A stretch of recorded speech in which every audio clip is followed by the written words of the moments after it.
It's no secret, I got a lot of computer games, but surprisingly, there's quite a few of them that are not on YouTube, which brings me to Surface Tension in all of its reflective glory. Hello. Welcome to the late 90s PC gaming, where I try to explore all the interesting games of that era. And here we have a game I know nothing about. My mom got me this game, and it was sealed, but I have already opened up the shrink wrap to kind of see what was inside. It's interesting, there's 3 names on the box. Distributed by Philips, published by GameTech, but developed by Compro. Now that's not totally unheard of, but what's interesting is Philips made it a point to put their name on the box. They're like, yeah, we distributed this. So, yeah. Let's see what it's all about. According to the system requirements, it can run on DOS or Windows 95, so hopefully I can get this working just fine. I'm not worried. GameTech's got my back. This segment ran a little too long, so Post-Me is going to sum it up. The game did not work in Windows 95, and for some reason I thought it'd work in XP. Obviously it didn't, so we're going to have to use the DOS version. The only difference between the 2 versions is maybe graphics and sound. So the game probably would look better if I could get it working on my machine, but it works. And that's all that matters. When the game starts, we get a cutscene. Where have you been? I've been waiting for you for over half an hour. I did some checking up on the old professor. I have some bad news. Professor Alwyn, a very bright mathematician and scientist. He has been working these past few months on a theory he devised for construction of a device capable of transporting matter at the speed of light. How far into development is he? Well, sir, I expect he's just about ready to try the system out on an interplanetary level. When? When? I estimate about 2-3 days till the test will be completed. Well, what do you suggest we do? Since we know his last flight was to Mars, we can assume he's still there. Luckily, we have a cruiser scheduled to enter orbit around Mars in less than 3 hours. The best thing to do would be to let our people handle it. Man, I love FMV, but this acting is so bad. So it's kind of funny that I picked this game to cover because the story is about a virus that's like wiping out humanity and no one has a cure yet, except for this company called Lynx, and they're like hoarding it. So you're basically a fighter pilot going to destroy Lynx to get the cure to the populace. That's pretty much what this game's about. I did not do this on purpose, I assure you. The cutscene kind of ends and then we're greeted with the main menu. It's time to play the game. Let's see what we got in store. Okay, so I don't know where to begin really. The footage in the background is after 30 minutes or so of training. I'm not gonna make you suffer through me dying over and over and over again trying to figure out how to play the game. There was a lot of me stopping, looking at the manual and going back to the game. I don't like this game. It's very meh. It's okay. It probably doesn't help that it took me like an hour to get this game running smoothly, so I'm already kind of bitter. But I think it's mainly that this game does what other 90s sci-fi combat flight games do, but worse. Let's be fair to Surface Tension. It came out in 1996, so maybe it was part of a subgenre that hasn't really been perfected yet. So, I mean, surely the games that came out around this time were just as bad. Oh, they wasn't. A lot of people could say that it's unfair to compare this game to the Wing Commander series or the Star Wars flight simulators, but I don't. They came out before this game, or around the time, and they kind of perfected space flight combat. This game takes space flight combat and makes it super simplified and turns it more into a arcade type experience, which would be fine. That reminds me a lot of Shockwave, but it's not nearly as good as Shockwave. And I think that's why this game is so obscure. It's honestly the most forgettable thing I've ever played. Like, it's not bad, it's just really bland. For example, Daikatana will be remembered due to John Romero being John Romero. There's a lot of history there. The game was delayed so many times. It came out in 2000 when it was supposed to come out in like the late 90s. You know, he's the guy who helped create Doom, and now he made this. E.T. is remembered because of the whole worst game of all time thing. But Surface Tension here is a lot like Battlecruiser 3000 AD. Ever heard of Battlecruiser? Exactly. Point is, Surface Tension got sandwiched between the titans of the genre. Same with Battlecruiser. And since it's so bland, there isn't much reason to talk about it. It's generic, bland, and somewhat a pain. And this is where we get into why I think this game is so bad compared to like Wing Commander 3. When I think of flight games, I think maneuvering in intense dogfights or flying over targets and dropping bombs. Surface tension requires moving slowly and picking off targets one at a time at a distance. And when I say that out loud, it makes sense. It's basically F-117A Nighthawk Stealth Fighter 2.0. Say that 3 times fast. There is no stealth, there's no cloaking, it's just hoping you kill them before they kill you. You can get the drop on the enemy, but it requires moving forward at a slow rate, and because the view distance is so bad, you can't really see what's coming. There's a mini-map, but it's nearly useless. You gotta see the enemy, stop, and try to eliminate them before they see you. There's a swarm of enemies in this game, and if they all see you at once, it's over, you're done. The enemies fire homing missiles, your onboard computer will tell you that they're coming. Missile.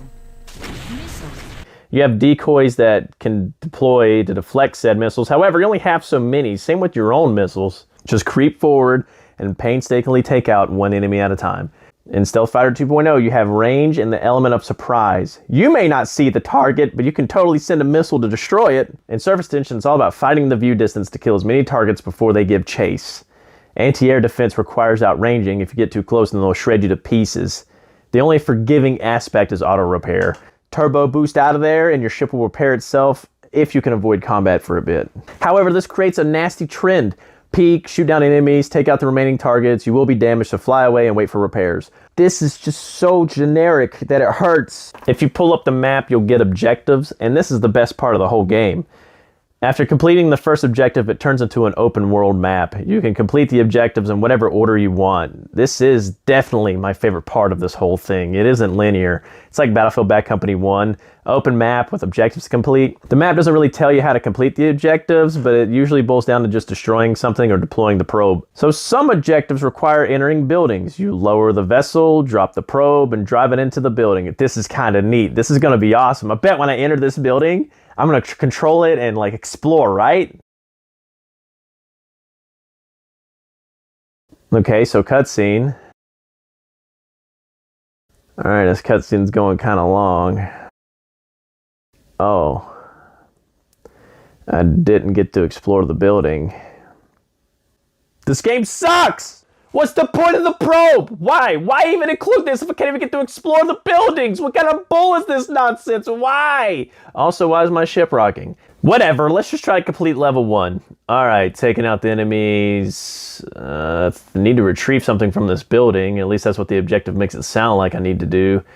My mini-map says there's an interest here, but... Oh, wait, where's my drone?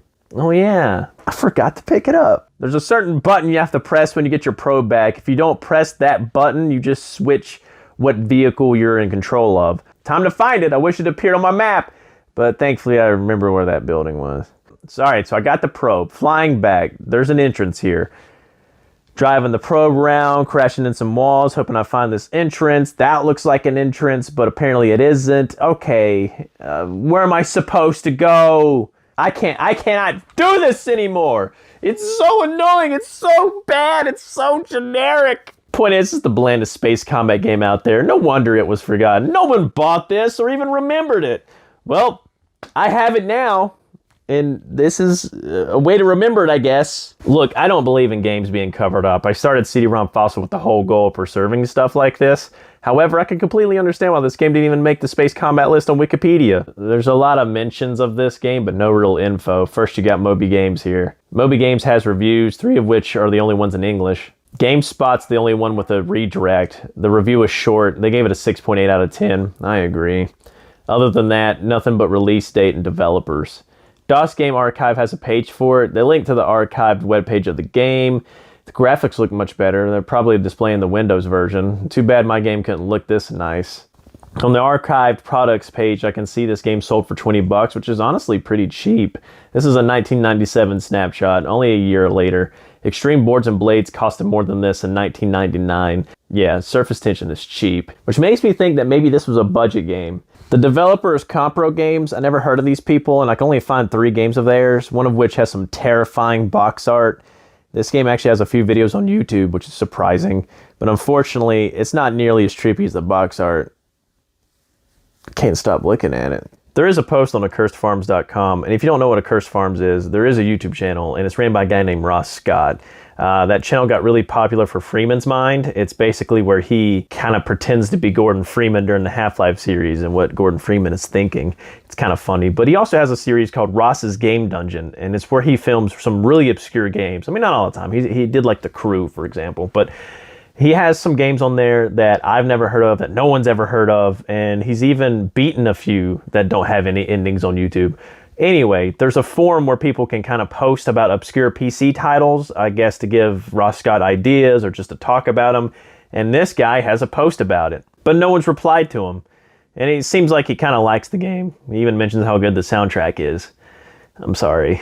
You know, I say that I'm quite surprised at how many of the games that I own don't have any YouTube videos of them, but Ross Scott has covered some games that no one else has covered, so I guess I shouldn't be too surprised.